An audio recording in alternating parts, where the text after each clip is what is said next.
Hello ladies and gentlemen, je recommence.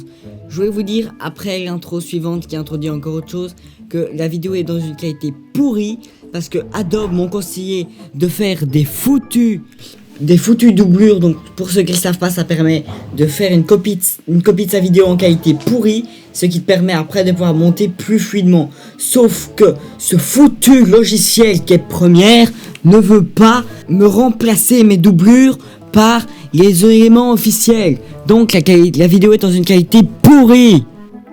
Messieurs, dames, je tourne cette intro à la va-vite de fou parce que ma caméra n'a presque plus de batterie. Je tiens à vous préciser que oui, pour la miniature, j'ai plagié Squeezie et j'avais envie, c'était pour le fun.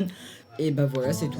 Et je tiens aussi à vous préciser que c'est la première vidéo que je fais avec des illustrations. Donc la vidéo n'est pas très bien illustrée, n'est pas très bien montée audio parce que j'ai eu un bug, tout s'est décalé. Donc j'ai dû tout replacer, c'était très chiant. Donc en gros, ça ressemble à rien. La qualité sonore est améliorée parce que bien sûr j'ai changé, j'ai rechangé les micros, j'ai fait des bidules, des bidouillages, j'ai fait mes paramètres audio sans avoir de bon, elle est très agaçante ce mais c'est pas grave. Donc cette vidéo est un thread d'horreur, oui j'ai plagié l'idée à Squeezie, oui j'ai fait les mêmes miniatures que lui, bla bla bla, le montage est ergo. Allez, bon visionnage à tous et je vais prendre l'image par ce côté là du cadre et je vais la tirer. Bye. Maintenant je peux tourner. Ils m'ont régi. Oh, voilà, c'est ça qu'il faut pour raconter un thread d'horreur. Il faut un prompteur. Le rapport, quel est le rapport? Ça pourrait me servir un prompteur quand même. Si les vidéos thread d'horreur ça fonctionne sur ma chaîne, il me faudrait un prompteur. Et messieurs dames, pour ce premier thread d'horreur, nous commençons avec l'histoire de Renaud. L'histoire de Renaud commence dans un séjour scolaire où les élèves étaient divisés en groupes de 8 partantes. Je vous laisse faire le calcul, il n'y a aucun calcul. Je suis désolé pour le fait que le micro soit dans le champ, je vous mettrai dans la description un fichier vidéo en non répertorié où je vous montre toutes les galères montées que j'ai eues pour réussir à faire fonctionner le micro. Les activités étaient cool, tout se passait bien pour le moment, jusqu'à une nuit. Oh j'ai mis pas sur mon t-shirt. Ce thread de commence avec rien qui s'annonce bien pour moi comme pour lui. C'était la deuxième nuit. La deuxième nuit, il a été réveillé à 2h du matin par des voix qu'il entendait en dehors de sa tente. Mais ces voix ressemblaient à celles de ses camarades de tente, donc j'ai dit c'est sûrement eux. Donc à ce moment-là, il a cru qu'il était 7h, donc l'heure de réveil à ce moment-là. Oui, 7h c'est très chaud. Moi je me réveille à 6h30. Le rapport. Ah ouais, je trouve que je suis bien coiffé pour le moment. Ça n'a aucun rapport. Mais lorsqu'il a regardé sa montre, il était 2h du matin. Mais après ça, il a essayé de regarder dans le lit de son camarade où il n'y avait personne. Mais Lucas s'est recouché, il s'est dit que tout allait bien. Comme tout le monde aurait fait, en fait. Donc, le lendemain matin, il a été demandé à ses potes pourquoi ils étaient sortis la nuit à 2h du mat. Et ses potes lui ont répondu qu'ils n'étaient jamais sortis. Et aujourd'hui, on ne sait toujours pas ce qui s'est passé. Oui, plus personne n'ira en colo. Moi, j'ai une fenêtre juste là, j'ai ultra peur. Ah oui, c'est avec tous les éclairages rouges, j'ai envie de mourir. J'ai une porte là, ça me fait stresser. Mais maintenant, nous allons passer à la deuxième anecdote qui est un peu plus longue. Mais cette vidéo, j'ai hâte de continuer de la tourner aujourd'hui. Mais je continuerai de la tourner demain parce qu'il n'est que 23h08. Donc j'arrête le tournage maintenant, je commence le montage maintenant. Mais j'arrête de la tourner parce qu'il fait nuit et je flippe sa race. Je vais continuer à tourner avec le même setup. Sauf que pour vous, il va s'écouler un cut. Pour moi, il va s'écouler au moins 10 heures. Oui, il s'est écoulé peut-être un petit peu plus que 10 heures, mais bon, ça c'est pas le souci. Mais on enchaîne quand même avec la deuxième histoire maintenant. Mais, lire le texte, et je vous préviens, c'est un petit peu plus long. Genre, un petit peu. Dans cette deuxième histoire, je vais vous raconter l'histoire de Maxime qui vit dans une toute petite maison. On dirait un peu un conte de fées. Dans un quartier assez calme avec sa mère et sa petite sœur de 9 ans, Lilou. Sa mère travaille souvent, elle est guide pour touristes. Donc Maxime garde souvent sa sœur et ils mangent des plats que leur mère a laissés dans le frigo. Alors elle commande du beurre. Retenez bien cette information.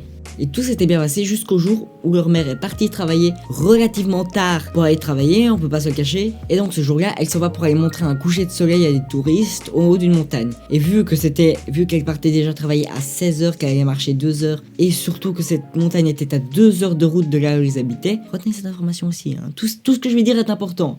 La plupart, parce que mes vannes... Et donc elle part en fermant la porte à clé. Maxime, vers 21h, appelle sa mère pour lui dire qu'il va commander le Uber Eats. On dirait un Uber Eats. Bon, vers 21h, il appelle sa mère pour lui dire que tout se passe bien et qu'il compte appeler le Uber Eats et qu'ils vont commander des sushis. C'est pas écrit dans mon texte, ça je le rajoute en vrac. Mais comme ce jour-là, Maxime était assez pressé, il s'empresse d'ouvrir la porte et le livreur jette rapidement un coup d'œil dans leur maison. Parce qu'il est déjà... Vous l'avez quoi. Et bien sûr, le livreur lui demande « Est-ce que tu es seul ?» Ouf. Mais bien sûr, Maxime, comme il n'a pas ce sens du mensonge que moi j'ai de mentir comme je respire, il dit qu'il n'est pas seul et qu'il est avec sa sœur, mais que son père va rentrer dans 1 heure. J'ai même pas envie de le défendre. Mais donc ensuite, il arrache la commande des mains de l'homme et il rentre dans sa maison. Il essaye d'oublier cette interaction très gênante, mais quand il a dit qu'il était avec sa sœur, le livreur a regardé et a dit « Cette sœur ?» Quand je vous dis que je recommanderai plus jamais Uber Eats. De toute façon, il n'y a pas Uber Eats là où je suis. Eh merde. Ah ouais, c'est bon. Bon, l'angle de cam va beaucoup changer. J'ai un peu... Ouais, oui, l'angle de cam a un peu changé, mais bon... ouais, je vais peut-être remonter genre un petit peu la cam, genre comme ça, voilà, là c'est bien. Maxime a 14 ans et il vit à Tours dans une petite maison dans son quartier calme avec sa mère et sa petite sœur, Lilou, qui a 9 ans. Sa mère travaille souvent et elle guide pour touristes. Elle est guide pour touristes. Mais bon, c'est un texte que j'ai repris mais que j'ai personnalisé. On m'a pas repris. Oui, il faudrait que tu aies raison. Mais attends, parce que regarde.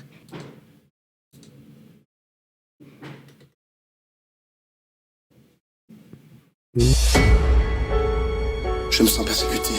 Je suis un être sensible. Mais susceptible. 1, 2,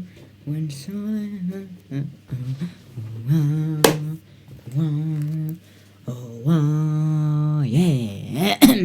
Ceci n'est pas un AVC. Hein. Maxime, bien sûr, comme Mylène ne comprend pas trop ce qui se passe, et il décide de lui arracher le sachet des mains et de repartir manger avec sa sœur. Pendant le dîner, il essaye d'oublier ce qui s'est passé, et environ 1 heure après, il reçoit un message du livreur qui lui dit « À ce que je vois, ton père n'est pas rentré. » Vous comprenez maintenant? Perso, j'aurais appelé la police dès le début. Et après, il va regarder par la fenêtre et il voit une voiture grise avec qui dedans? Le livreur. Et donc, à peine dans la minute qui vient, il va attraper sa sœur et ils vont se cacher sous son lit dans sa chambre. Parce que c'est sûrement la meilleure solution. Moi, je pourrais pas me cacher sous mon lit. Il appelle sa mère et lui raconte toute l'histoire. Sa mère dit qu'elle démarre tout de suite pour revenir au plus vite. Sauf que bien sûr, vous vous rappelez de ce que j'ai dit au début. Sauf que cette montagne était à 2 heures de route de là où ils habitaient. C'est bon, vous l'avez maintenant? Et pendant son appel avec sa mère, il entend le mec frapper ultra fort à la porte et crier, je cite, « Je sais que tu es seul, ouvre-moi ». Et il raccroche avec sa mère et pile à ce moment-là, il entend une fenêtre qui casse comme si quelqu'un venait de casser la fenêtre de la cuisine. Et à ce moment-là, il ouvre la fenêtre de sa chambre et il part avec sa soeur le plus vite possible, le plus loin possible en courant. Assez loin de leur maison, ils appellent la police et ils leur racontent tout. Environ 10 minutes après, la police arrive et ils attrapent le suspect qui était toujours dans la maison, allongé sur le lit de sa sœur avec un sac à dos, avec dedans des serviettes. Soit il avait prévu de manger avec eux et on pense à ces serviettes-là, soit on pense plutôt à ces serviettes-là et il voulait pas manger avec eux. On aura peut-être évité un accident de noce. J'espère que je ne vais pas me faire bannir pour cette vanne de beauf. Messieurs, dames, la vidéo s'achève ici. J'espère que vous l'avez aimé. N'hésitez pas à me le dire dans les commentaires, à mettre un like et à la partager. La partagez pas, c'est chiant. La partagez pas. Mettez juste un like et un commentaire si vous avez kiffé. Je vous dis à bientôt pour une nouvelle vidéo. Peut-être une vidéo du challenge. On verra. J'ai pris un peu de retard, je m'en excuse, mais bon, j'ai comment leur dire que tu avais la flemme? En vrai, j'avais pas la flemme, j'ai complètement zappé. Et j'ai les vidéos, elles sont là, mais j'arrive pas à les mettre en ligne, je sais pas pourquoi. Je me dis, faut que je le fasse, et j'ose pas le faire. Je sais pas ce que j'ai, je vais poster, vous en faites pas. Je vais poster les vidéos, ça va partir, je vais juste faire un petit test, si j'enlève. Bref, je vous dis à bientôt, ciao ciao, bisous. Moi, je suis peut-être un peu trop à l'aise, hein.